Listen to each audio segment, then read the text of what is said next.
Putain. Là, j'ai un fou rire, là. Non, mais c'est pas possible, hein. Tu peux pas. Ouais, je sais, je suis pas chez moi, t'inquiète. Mais là, je viens de voir un match, frère.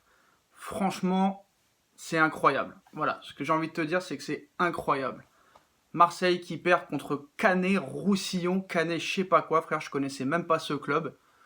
C'est incroyable. Voilà, je pisse de rire. Voilà, je pisse de rire parce que se faire marcher dessus pendant 90 minutes contre une équipe de 5e division, et à un moment donné, frère, c'est plus une faute professionnelle. Là, c'est que les mecs, pendant tout le match, ils s'en battaient les couilles complets, frère. T'as vu des morts de faim en face, et surtout, ils sont pas coutumiers du fait, hein.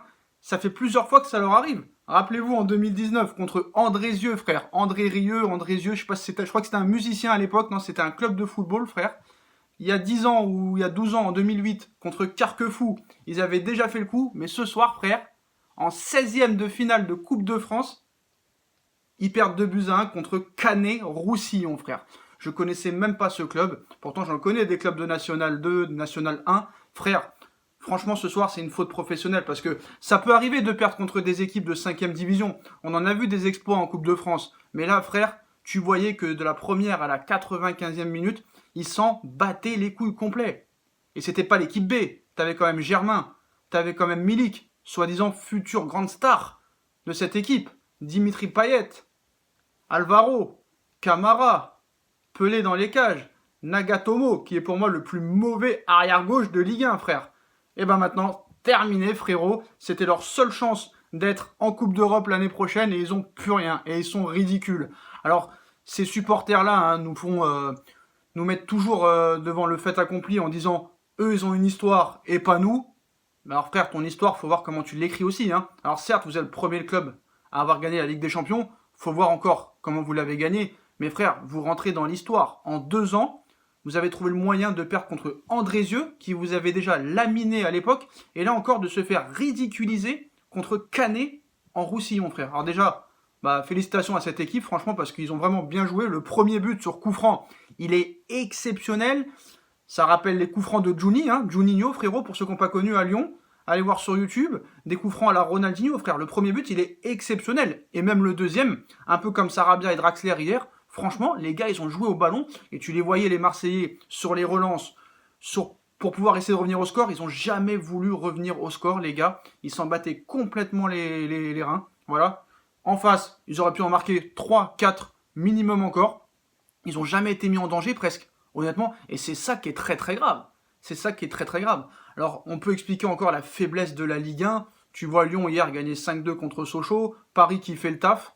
À Brest 3-0. Mais là, ce soir, il y a un problème. Alors Sampaoli, le mec, il a signé, mais il est où sur le banc? Quand est-ce qu'il va venir sur le banc? L'année prochaine ou on va le voir un jour sur le banc, lui? C'est quand même bizarre. Mais là, franchement, moi, je me mets à la place des supporters marseillais parce que la situation actuelle, quand tu vois déjà ton club ennemi, le Paris Saint-Germain, marcher presque sur l'Europe, hein, avec cette finale de l'année dernière, cet exploit, entre guillemets, contre le Barça 4-1, où on les a franchement fracassés, frérot, tu vois ton club ennemi prétendre à gagner la Ligue des Champions et tu vois ton propre club, l'Olympique de Marseille, perdre contre Canet en Roussillon, être 8e de Ligue 1. Alors déjà qu'ils ont fait la folie devant la commanderie en brûlant tout le monde, en voulant casser les voitures des joueurs et tout, qu'est-ce qu'ils vont faire demain?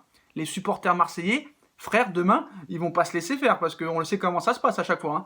Donc là, je pense qu'ils ont pris les supporters pour des cons parce que c'est des mecs quand même qui sont payés des centaines et des 200 milliers d'euros.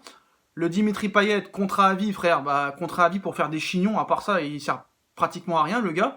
On nous fait croire qu'il est au même niveau que Neymar, ça me fait doucement rire, hein. Dédicace à Macardy, là, je sais pas quoi, là. Mais frère, non, ce soir, c'est honteux. Voilà, c'est même pas parce que c'est Marseille, tout ça et tout, ça aurait été Lyon qui aurait perdu, ou ça aurait été Monaco ou Lille. Là, c'est honteux, parce que pour avoir vu le match, frère, Canet en Roussillon, ils jouaient en bleu, frère, ils se sont baladés, frérot. Et quelle image t'envoie à la Ligue 1? Quelle image t'envoie à tes supporters, frère? Là, franchement, Covid ou pas Covid, je peux te dire, demain, ils vont sortir devant la commanderie et ils vont pas se laisser faire, frère. Parce qu'à un moment donné, frère, encore, ça aurait été vraiment l'équipe réserve et tout. Allez, ça existe les espoirs en Coupe de France. Mais là, franchement, quand tu voyais même au niveau du jeu, les mecs, ils s'en battaient les couilles. Ils voulaient finir le match et rentrer chez eux. Alors, je peux comprendre que c'est pas motivant de jouer contre des équipes de 5e division, mais un minimum de professionnalisme quand même. Franchement. Et cet été, ils nous font croire que Macourt, il va sortir 80 millions d'euros pour le mercato, frère. Ça me fait doucement rire. Qui va vouloir venir dans ce club qui va ni jouer la Ligue des Champions, ni jouer l'Europa League, et peut-être même pas jouer la 3e Coupe d'Europe qui va être instaurée et qui va commencer en septembre 2021. Donc là, je parle aux supporters marseillais. Bah, c'est compliqué, hein. Franchement, je me mets à votre place, c'est compliqué parce que même Paris, à l'époque de Canal+, ou de Colonie Capitale, on n'a jamais perdu contre des 5e ou 6e divisions. On a peut-être perdu contre des équipes de Ligue 2, contre Rodez à l'époque, ou contre Guignon en finale en 2000 au Stade de France, mais perdre contre des 5e divisions, 2 fois en 2 ans, 3 fois en 12 ans, ça commence à faire mauvais genre, hein. Donc je veux bien que tu es le premier club français à avoir gagné la Ligue des Champions, mais là frérot, en 2 ans, il va y avoir du bruit à la cave, hein. Franchement là, ça va être chaud. Je suis impatient de voir comment ils vont réagir les supporters, parce que je pense qu'ils vont pas laisser passer ça. Parce que tu peux perdre un match comme ça contre une équipe, il peut y avoir des surprises dans le football, on a déjà vu des choses incroyables, que ce soit en coupe, que ce soit en Ligue des Champions. Mais là, franchement, c'est le comportement qui doit être mis vraiment à l'épreuve, parce que c'est honteux de se comporter comme ça. Alors je veux bien que t'as pas de coach sur le banc, mais un minimum quand même, un minimum, frère. Pense à tes supporters. C'est pour tes supporters que tu joues, frère. T'as vu déjà que c'était la folie il y a quelques semaines, qu'ils sont venus à la commanderie tout brûler. Qu'est-ce qu'ils vont faire demain? Qu'est-ce qu'ils vont faire demain? Ils arrêtent pas de mettre des banderoles au Vélodrome, vous êtes des chèvres, vous êtes des lapins, vous êtes des souris, j'en sais rien. Mais là, frère, tu perds contre une équipe de 5e division, frérot, avec ton équipe type. Là, il y a un moment donné, stop, hein. Franchement, quand monsieur Alvaro qui nous dit que Camara est le meilleur joueur de Ligue 1, il a même pas dit le meilleur défenseur ou le meilleur milieu de Ligue 1, il a dit carrément le meilleur joueur, frère. Donc je sais pas s'ils couchent ensemble ou j'en sais rien, mais je veux pas le savoir. Et en plus, Camara, il y a quelques mois, qui disait qu'à l'heure actuelle, il joue dans le meilleur club d'Europe, frère. Je veux bien que t'aimes ton club. L'autre, le Alvaro, j'aime bien que t'aimes Camara, que t'es ton pote. Mais là, franchement, ce soir, c'est honteux, inadmissible. Et franchement, bah, mes respects aux supporters marseillais, parce que ça va être compliqué ce soir. Et je pense que la nuit va être courte, hein, parce que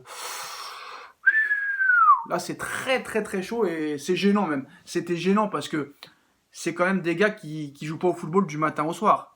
Tous ces mecs-là en face, là, au Canet-Roussillon, je sais pas comment ça se dit, les mecs qui sont boulangers, charcutiers, vendeurs de meubles ou je sais pas quoi, ils vont aller au taf demain matin. Ils vont pas à l'entraînement. Je sais même pas s'ils sont payés, je crois qu'ils sont même pas payés, frère. Et tu te fais manger contre une équipe comme ça, alors que toi tu touches des 500 000, des 600 000 euros par mois. Franchement, voilà, c'est vraiment gênant. En plus, ça donne pas une bonne image à la Ligue 1, franchement, hein. Parce que là, c'est chaud, hein. Bon, après, vous allez me dire, oui, mais regarde, le Real a perdu contre Alio-Cano, équipe de 3e division, ça arrive. Oui, ça arrive. Mais au Real, ça arrive pas tous les ans. Alors que le Marseille, limite, ça leur arrive tous les ans, frère. Mais ce soir, c'est surtout le comportement inadmissible et honteux des Marseillais et des joueurs qui a été vraiment en dessous de tout. Voilà. Donc voilà, Marseille éliminé contre une équipe de National 2, 5e division. 2-1 contre Canet, Roussillon ou Canet, je sais pas quoi, c'est incroyable. Dites-moi en commentaire ce que vous en pensez, hein, même supporter marseillais. Puis nous, on se retrouve demain pour une nouvelle vidéo. Tchuss.